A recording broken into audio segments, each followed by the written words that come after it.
평생 인도에서 나병 환자를 돌본 폴 브랜드라는 의사가 있었습니다.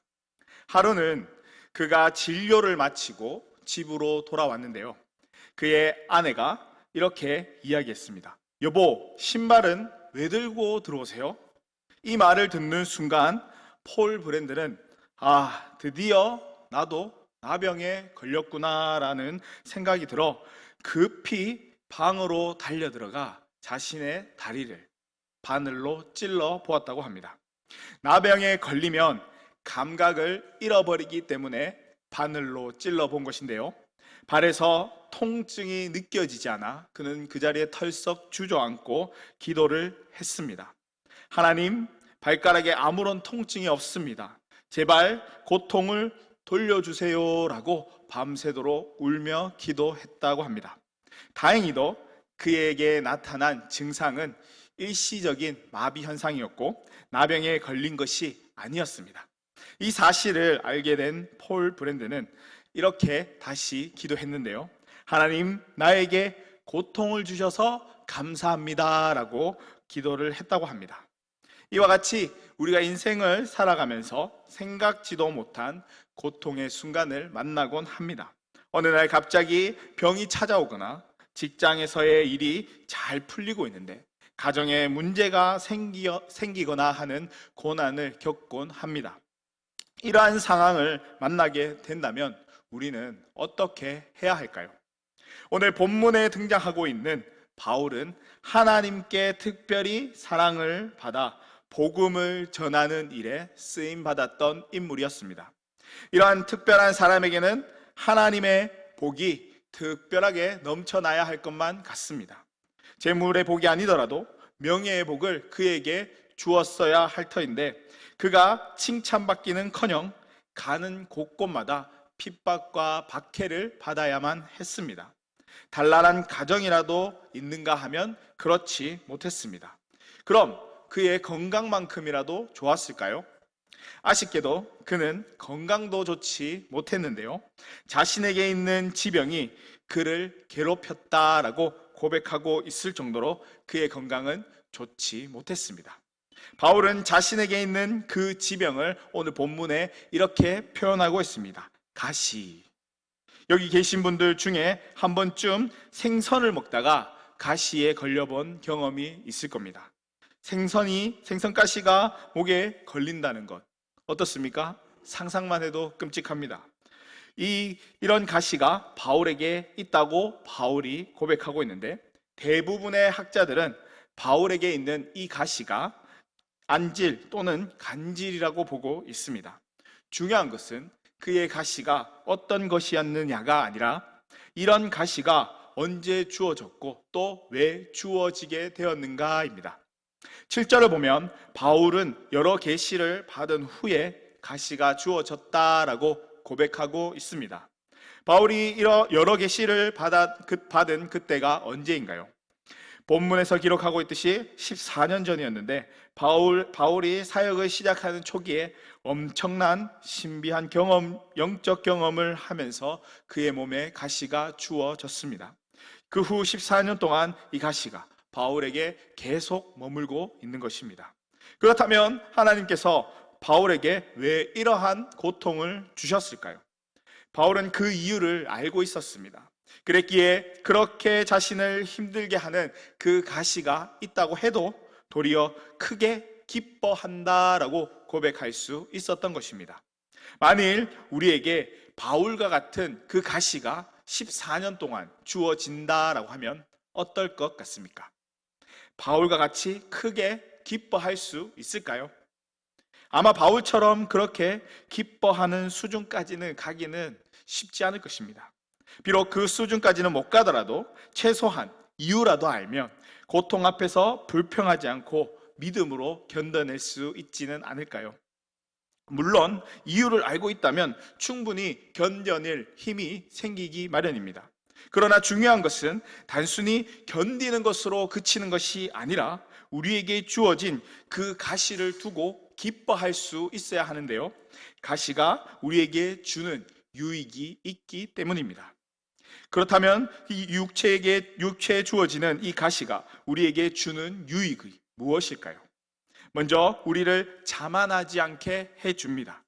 사람이 자만해질 때가 언제인지 혹시 아십니까? 자신이 그만큼 노력하지 않았는데 과분한 것이 주어졌을 때 사람들은 자만한다고 합니다. 좋은 머리를 가지고 태어나 노력을 안 하고 또 공부를 잘한다면 자만에 빠지기 쉽습니다. 또 건강을 타고난 사람이나 손을 대는 것마다 성공하는 사람 역시 자만해지기 쉽습니다. 대부분 노력한 것 없이 큰 은혜를 경험하면 교만해지기 쉬운데 바울이 그랬다라는 것입니다. 본문을 보면 바울은 14년 전에 셋째 하늘에 올라가는 경험을 하게 됩니다. 그 셋째 하늘이 어떤 곳인지는 정확히 알 수 없지만 거기서 바울은 영적으로 최고의 수준을 경험하게 되었습니다. 그래서 하나님께서 바울에게 어떻게 하셨습니까? 바울에게 육체의 가시를 주셨습니다. 이 또한 바울이 자만하지 않게 하기 위해서 주신 것입니다. 바울은 이러한 사실을 스스로도 잘 알고 있었기에 자신을 쳤다라고 이야기하고 있습니다.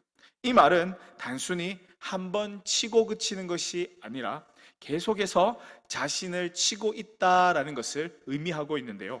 이렇게 계속 자신을 침으로써 그 고통을 버티려는 생각만을 가지게 하고 다른 생각을 할 여유조차도 없을 정도로 만들어 버리는 것입니다. 예를 들면 교회 안에 중요한 직책을 맡고 있는 어떠한 집사님이 다른 사람들에게 칭찬받을 만한 그러한 신앙생활을 하고 있어 좋은 소리를 듣고 있다 할지라도 정작 가정에서는 자녀들의 문제와 다른 해결되어지지 않는 문제들로 인해 끊임없이 자신을 친다면 자만한 삶을 살아갈 수 있게 될까요? 아닙니다. 없습니다. 오히려 드러나지 않는 이 문제인 이 가시로 인해 고통스러워하고 또 이러한 상황이 오히려 영적 넘어짐으로부터 그 삶을 지켜주게 되는데요. 그렇기 때문에 우리에게 주어지는 이 가시는 단순히 우리의 삶을 힘들게 하기 위해서 주어지는 것이 아니라 더욱 하나님을 찾고 의지하는 삶을 살아갈 수 있게 하도록 주어지는 것입니다. 아프리카에서 사역하시는 한 선교사님이 어느 마을을 방문했는데요. 그 마을 입구에는 제법 넓은 개울이 흐르고 있었다고 합니다. 그런데 그 개울에는 다리가 없어서 사람들이 그냥 그 물속을 걸어서 개울을 통과해야만 했다고 합니다. 놀라운 것은 이 개울을 건너는 사람마다 머리에 큰 돌을 이고 개울을 건넜는데요. 개울을 건너고 난 후에는 그 돌을 그냥 버리고 말았다라는 것입니다. 선교사님은 그냥 건너기도 힘들 그 개울을 저 무거운 돌을 이고 건너는 것에 대해서 의문을 가졌습니다. 그래서 마을 주민들에게 왜 그렇게 하는지에 대해서 물었는데 주민들은 이 개울이 평범해 보여도 가운데로 가면 물살이 아주 심해 머리에 큰 돌을 이지 않으면 급류에 휩싸여 목숨을 잃을 수 있기 때문에 그렇게 한다라고 이야기해 주었답니다. 우리에게 있는 가시가 이렇게 머리에 인 돌과 같습니다. 무겁고 힘들지만 그 돌을 머리에 이고 있기 때문에 세상 급류에 떠내려가지 않고 살아갈 수 있는 겁니다.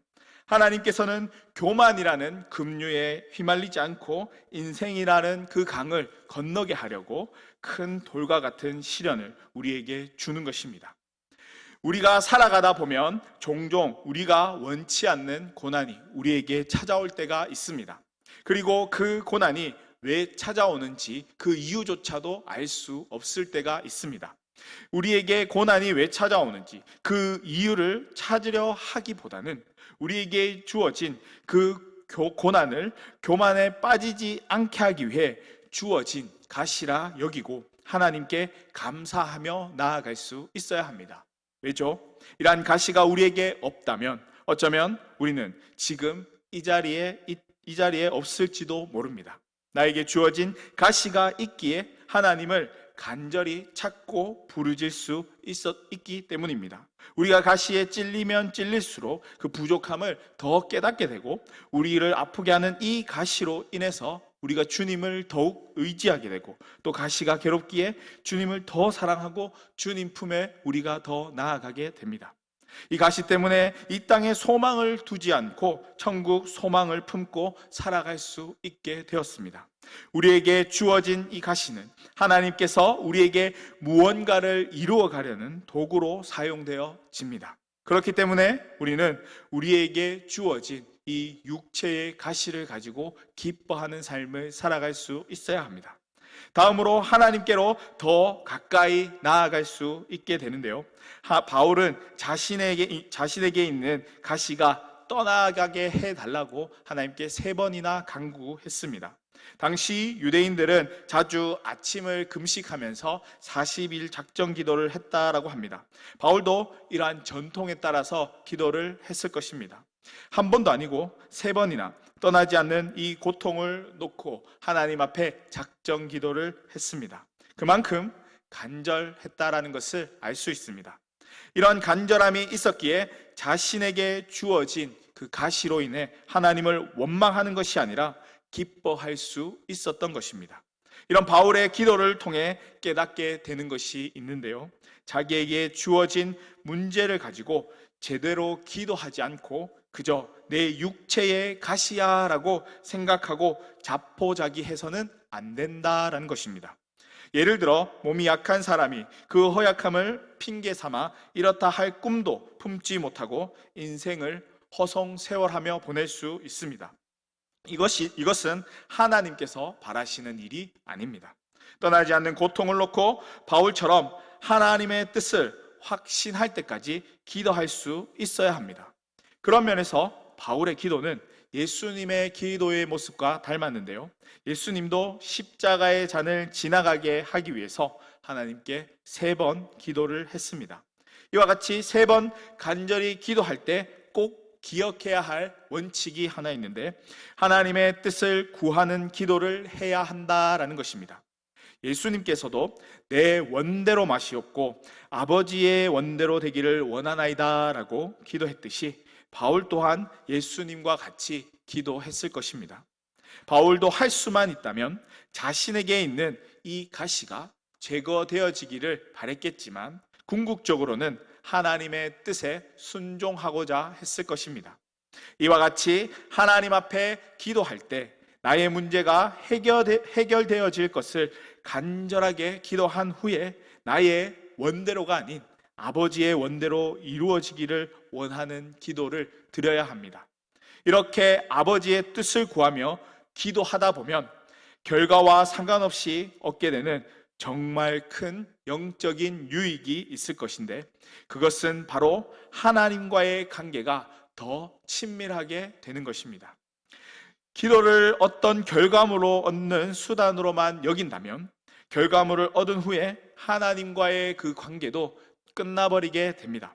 사실 종교를 가진 분들이 대부분 그런 마음을 가지고 종교를 믿고 신을 믿습니다. 그러나 기독교에서 말하는 기도의 차원이 다른데, 하나님께서 요술램프의 진이처럼 우리의 필요를 채워주는 분이 아니라 기도를 통해 우리와 인격적인 관계를 맺기를 원하시고 또 함께 교제하며 친밀함을 나누기를 원하십니다.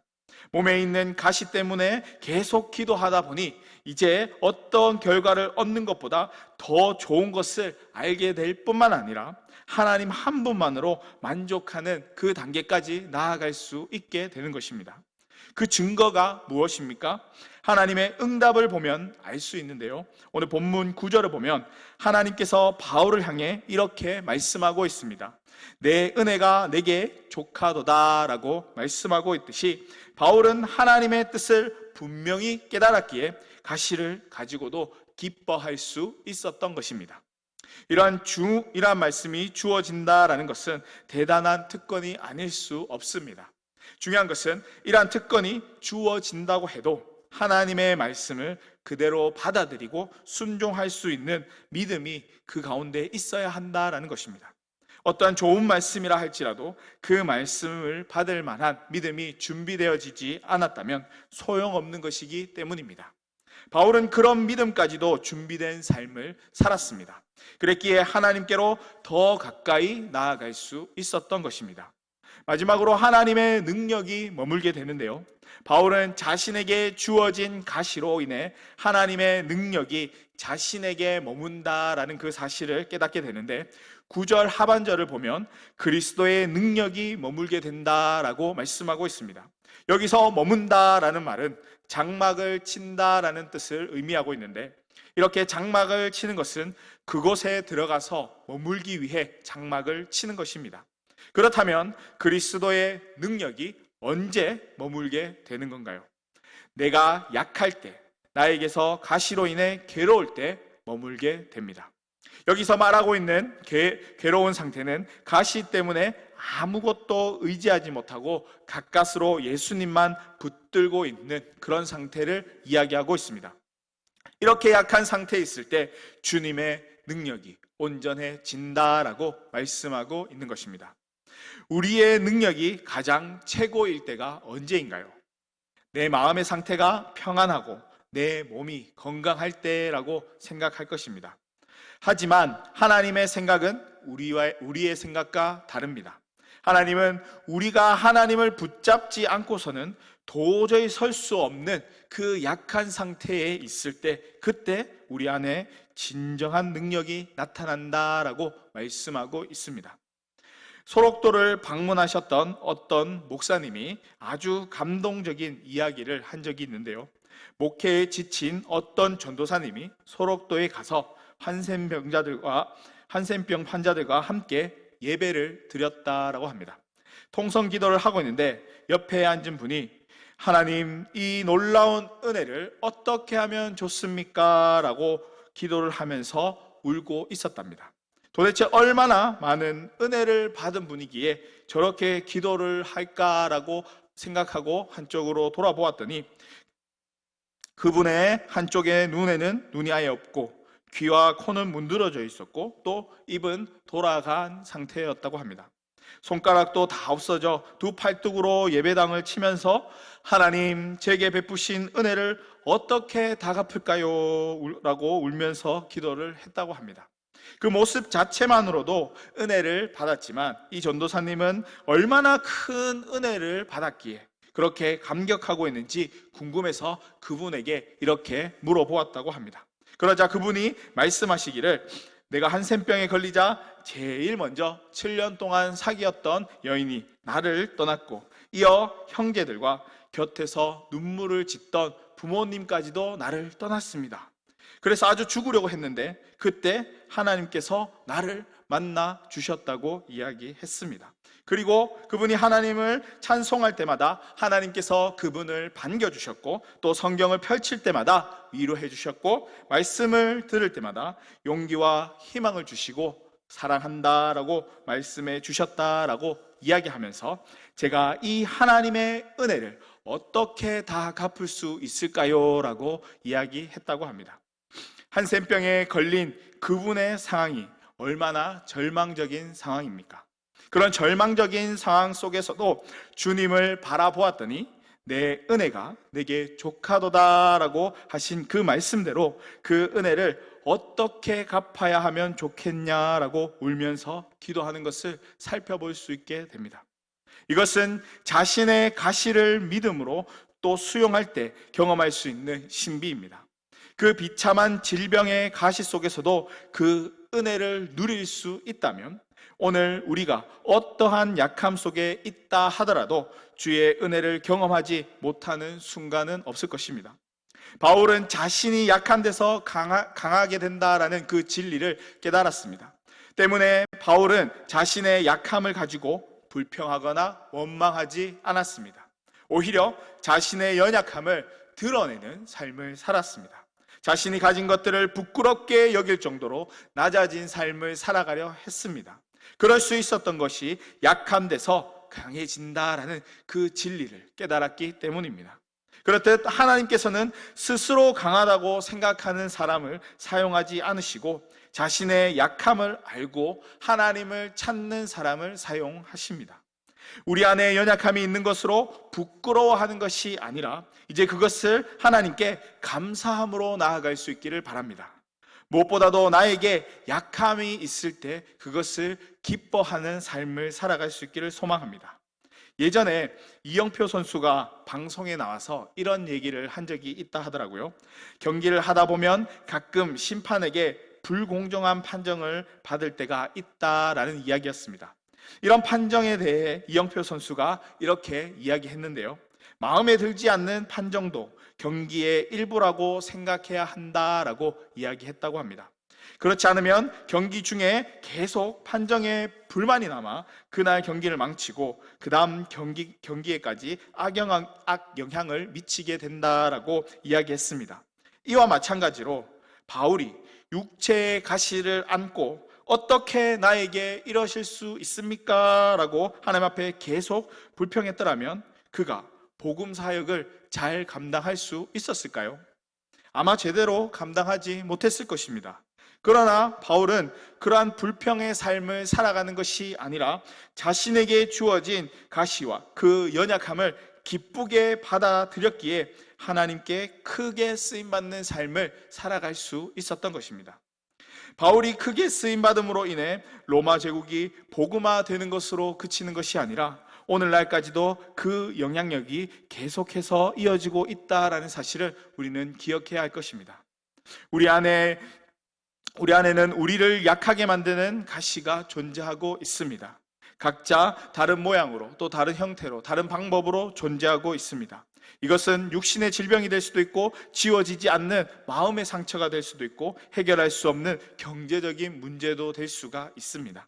그러나 그런 것들로 인해 약해질 대로 약해져 있을 그때 하나님은 그 약한 것을 통해 어떠한 상황에서도 절망하지 않고 다시 일어설 수 있는 그 큰 능력을 우리에게 주십니다.